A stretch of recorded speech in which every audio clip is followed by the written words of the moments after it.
Aquí en T13 en vivo PM para seguir conversando acerca de la tragedia que afectó al centro de Santiago y que aún continúa desarrollándose, aunque claro, en menor medida. Queremos conversar con el experto en gestión de emergencia, Michel Delerve. ¿Cómo estás, Michel? Hola, Cristian, muchas gracias por el contacto. No, gracias a ti por estos minutos. Siempre calificamos como primera pregunta la reacción de los involucrados en esta emergencia, el accionar de los voluntarios. ¿Cómo en esta primera mirada tú haces el análisis de cómo se enfrentó esta emergencia en el centro de Santiago? Es bien complejo porque la verdad es que sin duda Bomberos tuvo una situación que la verdad es que si nuestro sistema funcionara bien no debería haber enfrentado. Es decir, una evacuación masiva. No nos olvidemos que este incendio parte en el subterráneo y por lo tanto la complicación viene precisamente porque el edificio en su conjunto se inunda, se llena de humo, cuestión que no debería pasar porque los sistemas de las edificaciones deberían permitir de una u otra manera compartimentar básicamente la propagación de este humo. Que no nos olvidemos, no solamente el fuego es peligroso, el humo es muy peligroso, principalmente por la cantidad de gases tóxicos que posee, y por lo tanto creo que se le hizo tremendamente difícil y se le está haciendo muy difícil a los bomberos precisamente porque hay ciertas cosas que ocurriendo pudieron haber sido evitadas precisamente con el trabajo previo por parte de diferentes actores en nuestro sistema de emergencia. Claro, ahí uno de inmediato con esa declaración, Michel, lo vincula a lo que hace minutos lo declaraba también el delegado presidencial de dónde surge este incendio de unas bodegas, antiguos cines que habían sido reacondicionadas de manera ilegal. O sea, la falla parte desde ahí, desde la poca supervisión, el poco control en esas obras que están completamente irregulares. ¿De quién entonces surge la responsabilidad primaria de este siniestro? Si bien es cierto, uno tiende a pensar en la responsabilidad primaria de quienes almacenan esos productos, no nos olvidemos, siempre hay personas que están dispuestas a cruzar la línea, intencionalmente o muchas veces por ignorancia. Por lo tanto, es aquí donde la autoridad es clave. Y esa autoridad, nosotros tenemos un sistema tremendamente centralizado, por lo tanto, el trabajo en el territorio siempre va a ser débil. En ese sentido, a diferencia de otros países desarrollados, la estructura más potente es la organización comunitaria, pero también los gobiernos locales, que en el caso chileno son las administraciones municipales, donde en este caso, por ejemplo, en otros países existe una autoridad que está permanentemente fiscalizando y verificando el cumplimiento de las normas en el terreno, precisamente en el ámbito de incendios y todo lo que tiene que ver con emergencias. Una autoridad que en Chile en ese sentido no existe, porque entre otras cosas tenemos un sistema fragmentado. Uno podría decir, cada institucionalidad ve un pedacito de la norma, ¿ya? Y tampoco no tienen las capacidades de despliegue en el territorio. Esto es clave, porque quien conoce el territorio es la autoridad local. Pero hasta el día de hoy tenemos escasas facultades, tenemos no necesariamente los recursos económicos, pero también tenemos un tema de competencias profesionales y esas tres cosas deben ir de la mano y es el eslabón que debemos fortalecer.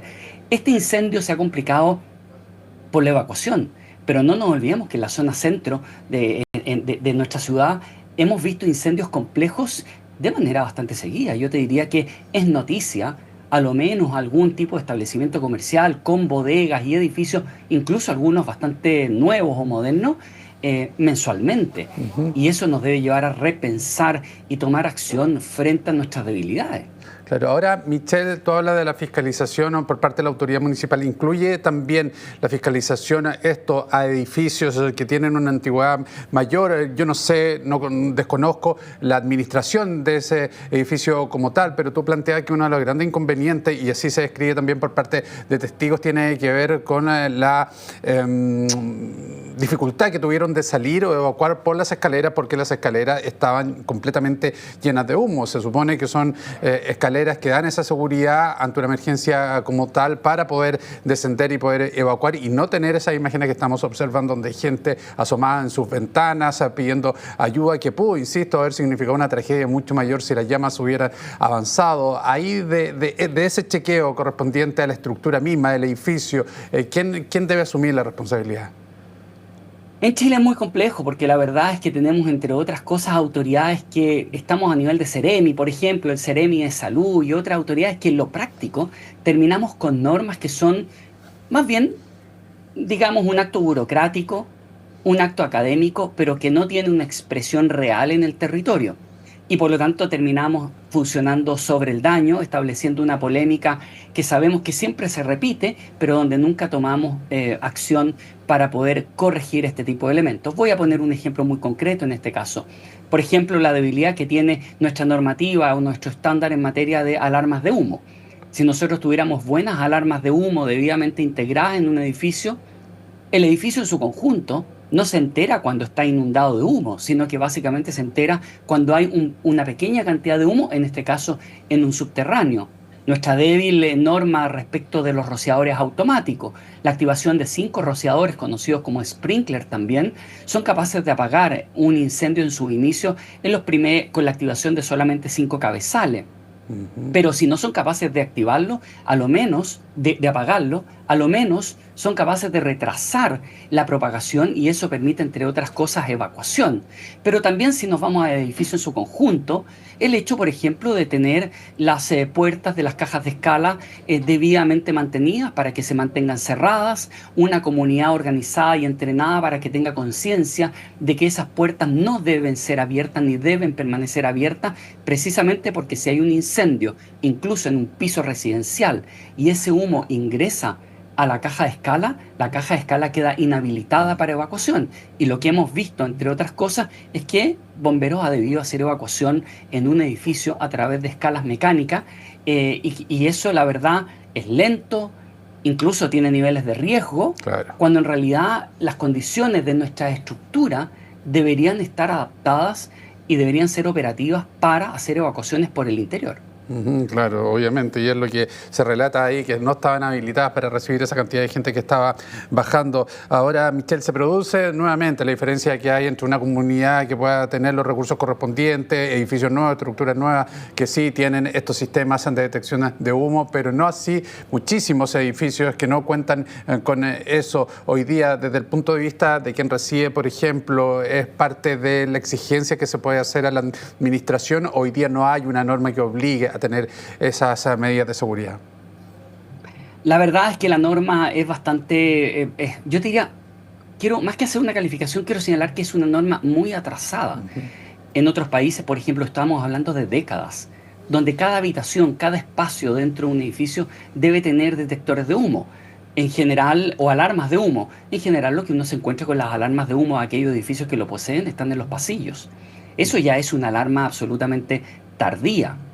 Por otra parte, quiero contarte, en el caso, por ejemplo, de Estados Unidos, la norma completa de rociadores automáticos o sprinkler se cambió a eso de poquito pasado el año 2003 a raíz de un incendio en Rhode Island. Un incendio en un país de más de 300 millones de habitantes bastó para que se cambiara la norma y esa norma impactó a las edificaciones nuevas, pero también a las edificaciones antiguas. Es decir, no debemos tener temor que al momento de proteger y salvar vidas establezcamos modificaciones a las estructuras también antiguas para que cumplan con el fin superior.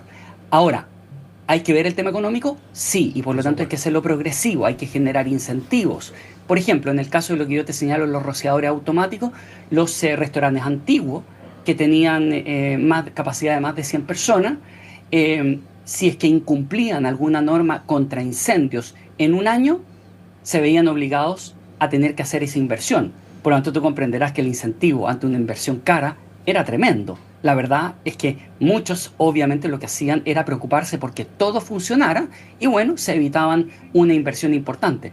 Pero ahí hay que hacer un equilibrio entre el fin superior y también lo que tiene que ver con los incentivos, comprendiendo que hay limitaciones en términos económicos. Pero también un tema de corresponsabilidad.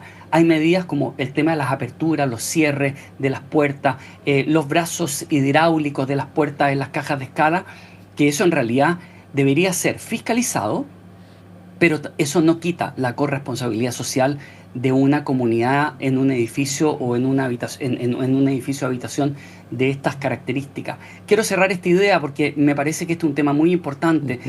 En verano, por ejemplo, muchos de estos edificios tienen sus puertas abiertas porque eso les permite que haya mayor circulación de aire y se refresquen los pisos. El tema es que al momento de un incendio ahí no va a circular aire, va a circular humo.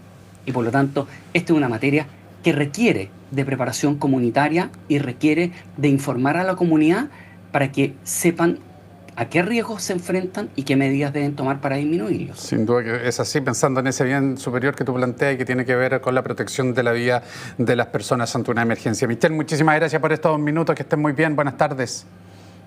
Muchas gracias, Cristiano.